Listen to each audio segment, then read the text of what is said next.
বাবে মই ধন্যবাদ জনাইছোঁ আৰু লগতে আদৰণি জনাইছোঁ। আজিৰ এই সংবাদ মেলৰ মূল উদ্দেশ্য হৈছে আমাৰ নিৰ্বাচনী আয়োগৰ কিছুমান নিয়ম সালসলনি হৈছে আৰু তাৰ লগতে আমি গোসাইগাঁও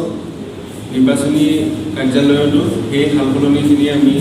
ইতিমধ্যে কাম আৰম্ভ কৰিবলৈ পৰিকল্পনা কৰিছোঁ। তো কি হৈছে বৰ্তমান আমাৰ নতুন নিয়মৰ মতে আমাৰ ৰিপ্ৰেজেণ্টেশ্যন অফ পিপল এক্ট 1960 আৰু তাৰ লগত ৰেজিষ্ট্ৰেশ্যন অফ ইলেক্টৰ্ছ ৰুলছ 1960 কেইটামান ছেকশ্যন চেঞ্জ হৈছে। এই ছেকশ্যনত এতিয়া কি চেঞ্জ হৈছে, আপোনাৰ আগতে আছিলে কি প্ৰত্যেক বছৰে কোৱালিফাইং ডেটটো 1 জানুৱাৰী থাকে। তাৰমানে ধৰক আজি মোৰ 18 বছৰ হৈছে, আজি এতিয়া কি জুলাই চলি আছে, মোৰ যদি আজি 18 বছৰ হৈছে মই নেক্সট 2023 1 জানুৱাৰীতহে মই ফৰ্ম ফিল আপ কৰিব পাৰিম। তাই ইতিমধ্যে যদি অক্টোবৰত এটা ইলেকশ্যন থাকে আমাৰ গোসাইগাঁৱত মই ভোট দিব নোৱাৰোঁ, হয়নে? তো এতিয়া কি কৰিছে, সেই বছৰত এটা কোৱালিফাইং ডেটৰ ঠাইত এতিয়া 4টা কোৱালিফাইং ডেট কৰি দিলে। তো কি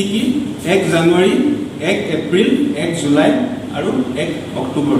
তাৰমানে 3 মাহৰ মূৰে মূৰে কোৱাৰ্টাৰলি বেচিছত 4টা কোৱালিফাইং ডেট কৰিব। ধৰক এতিয়া নেক্সট 1 অক্টোবৰ যদি আগত কোনোবা 18 বছৰ হৈ গৈছে তেওঁ 1 জানুৱাৰীলৈ ৰখিব নালাগে, তেওঁ 1 অক্টোবৰতে এপ্লাই কৰিব পাৰিব। এইটো এই বছৰৰ পৰা নহয়, 2023 পৰা আৰম্ভ হ'ব। আমাৰ প্ৰথম যোনটো summary revision 2023 draft electoral roll publish হ'ব, যোনটো 9 নৱেম্বৰ, তাৰ পিছৰ পৰা তেওঁলোকে সেইটো এপ্লাই কৰিব পাৰিব। ৰিভিজন এক্টিভিটিজ তাৰ এটা মই বিৱৰণী চমুকৈ দি দিছোঁ। অহা 4 আগষ্টৰ পৰা আমাৰ আৰম্ভ হ'ব ৰেচনেলাইজেশ্যন এণ্ড ৰিএৰেঞ্জমেণ্ট অফ পলিং ষ্টেচন। তো আমাৰ কিছুমান নিৰ্ধাৰিত নিয়ম আছে, আমি সেই নিয়মৰ মতে ধৰক কিছুমান পলিং ষ্টেচন চেঞ্জ কৰিব লগা আছে, অৱস্থাত ব্যৱহাৰ কৰিব পৰা অৱস্থাত নাই, কিন্তু চেঞ্জ কৰিব লওঁতে আমি বেলেগবোৰ ফেক্টৰছো চাব লাগিব যাতে ভোটাৰৰ পৰা 2 কিলোমিটাৰতকৈ দূৰত নহয়। কিছুমান নিয়ম আছে। লগতে যদি কিছুমান পলিং ষ্টেচন ভাগ কৰি দিব লাগে, দুটা কৰিব লাগে, বা কিছুমান যদি জইন কৰিব লগা আছে তাতো কিছুমান নিয়ম আছে। নিয়মবোৰ মতে আমি ৰুলছ এণ্ড ৰেগুলেশ্যনছ মতে চাব লাগিব। চ' অহা আমাৰ আগষ্ট মাহত এইখিনি কাম হ'ব। তাৰপিছত তাৰ লগে লগে আমাৰতো আধাৰ লিংকেজটো হৈ থাকিব আৰু যোৱা বছৰৰ দৰে ড্ৰাফ্ট ইলেক্টৰেল ৰুল 9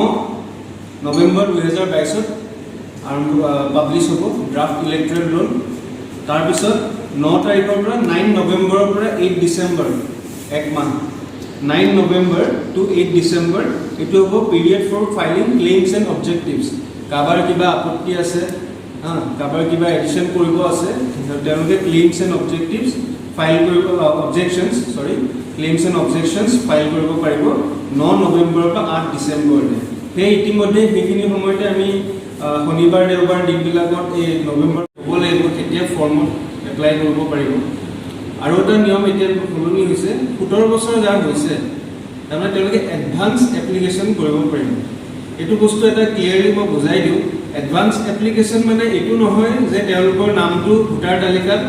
আগতে আহি যাব। তেওঁলোকৰ নামটো ভোটাৰ তালিকাত যোনদিনাখন 18 বছৰ হৈছে সেইদিনাখনেই আহিব, কিন্তু তেওঁলোকে সেই 18 বছৰ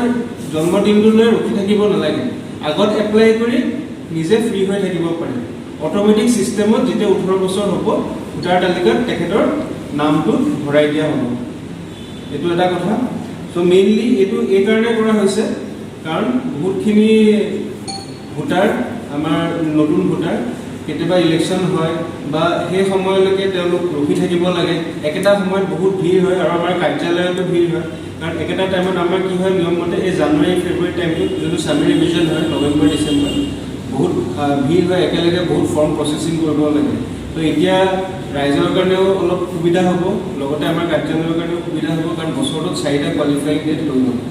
আৰু নেক্সট আমাৰ স্পেচিয়েল ছামাৰী ৰিভিজন প্ৰত্যেক বছৰৰ দৰে এইবাৰো 1 জানুৱাৰী 2023 কোৱালিফাইং ডেট হিচাপে আৰম্ভ হ'ব। ইয়াৰ লগতে আৰু এটা বহুত ইম্পৰ্টেণ্ট চেঞ্জ হৈছে, চেঞ্জ বুলি নকওঁ, এটা এডিশ্যন হৈছে। এখন নতুন ফৰ্ম, আপোনালোকে জানে ফৰ্ম 6 থাকে, 7 থাকে, ফৰ্ম 8 থাকে। নতুন ভোটাৰৰ কাৰণে ফৰ্ম 6 থাকে, তেনেকৈ কাৰোবাৰ যদি অবজেকশ্যন কৰিব আছে বা ডিলিশ্যন ফৰ্ম 7, কিবা কাৰেকশ্যন কৰিব থাকিলে ডিটেইলছত ফৰ্ম 8 থাকে তো সেই ফৰ্মবিলাকৰ অলপ চেঞ্জ কৰা হৈছে যেনেকৈ এখন নতুন ফৰ্ম আৰম্ভ কৰা হৈছে ফৰ্ম 6B এতিয়া ফৰ্ম 6B খন কি হয় আমাৰ সকলো ভোটাৰৰ এতিয়া যেনেকৈ আপোনালোকে ইতিমধ্যে গম পায় যেনেকৈ ৰেচন কাৰ্ডটো আধাৰৰ লগত লিংকেজ হৈছে বাট সেইদৰে ভোটাৰ কাৰ্ডটো এতিয়া আধাৰৰ লগত লিংকেজ হ'ব তো ফৰ্ম 6B আছে ফৰ্ম 6B খনত ভোটাৰজনে নিজে এখন ফৰ্ম জমা দিব তাত তেখেতে নিজৰ যিটো ভোটাৰ আইডি নাম্বাৰ তাৰ লগতে আধাৰ নম্বৰটো তেওঁলোকে মেনশ্যন কৰি দিব আৰু আমাৰ চিষ্টেমত সেই বস্তুটো আধাৰৰ লগত লিংক হৈ যাব ইয়াতে এটা বস্তু মন কৰিব লগা ৰাইজৰ মাজত এইটো এটা ভুল মানে নিউজ যাব নালাগে যে আধাৰ নহ'লে কাৰোবাৰ কোনোবা বঞ্চিত হ'ব বা তেনেকুৱা আধাৰ ইজ নট কম্পালচৰি মই এই বস্তুটো ক্লিয়াৰকৈ কৈ দিছোঁ কাৰণ বহুত লোকৰ হয়তো কিবা ডকুমেণ্টছ নাথাকিবৰ কাৰণে আধাৰ নহ'ব পাৰে কিন্তু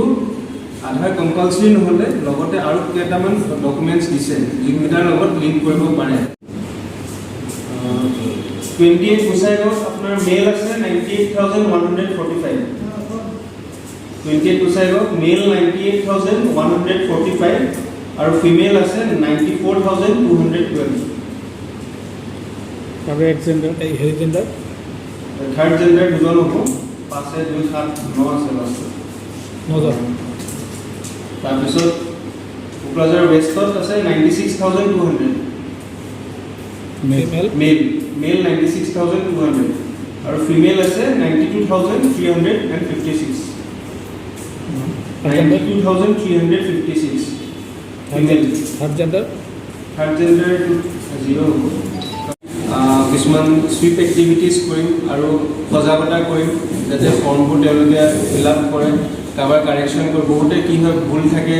কিন্তু কাৰেকশ্যন এপ্লাই নকৰে পিছত ভোট দিব যাওঁতে বহুতো অসুবিধা হয় তো সেইবিলাক আমি কেম্পেইন কৰিম তাৰপিছত সকলো ক্লেইমছ এণ্ড অবজেকশ্যন যিবিলাক আছে আমি 26 ডিচেম্বৰ 2022ৰ ভিতৰত ডিছপ'জ কৰিম